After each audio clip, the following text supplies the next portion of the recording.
Pauline, good morning মামি। Good morning madam, সুপ্রভাত। Pauline, তুমি কি করছো? ম্যাডাম, সে দাঁত মাজতেছে, দন্তমর্দন, কয়লা দিয়ে মাজতেছে। আপনার কন্যা বড়ই লক্ষ্মী, ইংরেজিও মাশাআল্লাহ খুব ভালো জানে, আমার পছন্দ হয়েছে। তুমি কে? মাম, উনার নাম হাসান, উনি একজন graduate, but it doesn't belong here.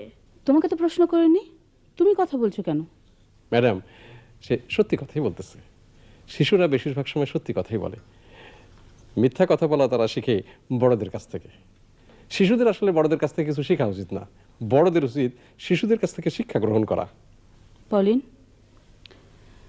তুমি বাথরুমে যাও, বাথরুমে গিয়ে খুব ভালো করে মুখ ধোবে। যাও বললাম, যাও। ওকে ওকে।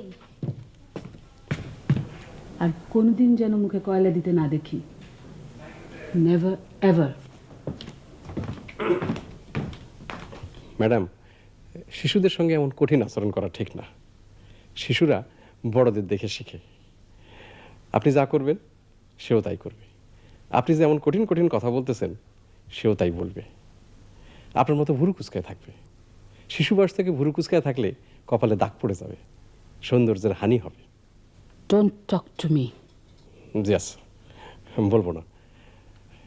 আপনার মনে যদি কোনো ব্যথা দিয়ে থাকি নিজ গুণে ক্ষমা করে দেবেন।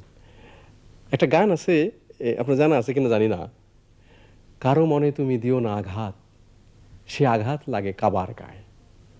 মানুষের মনে আঘাত দেওয়া বিরাট অপরাধ। Stop it.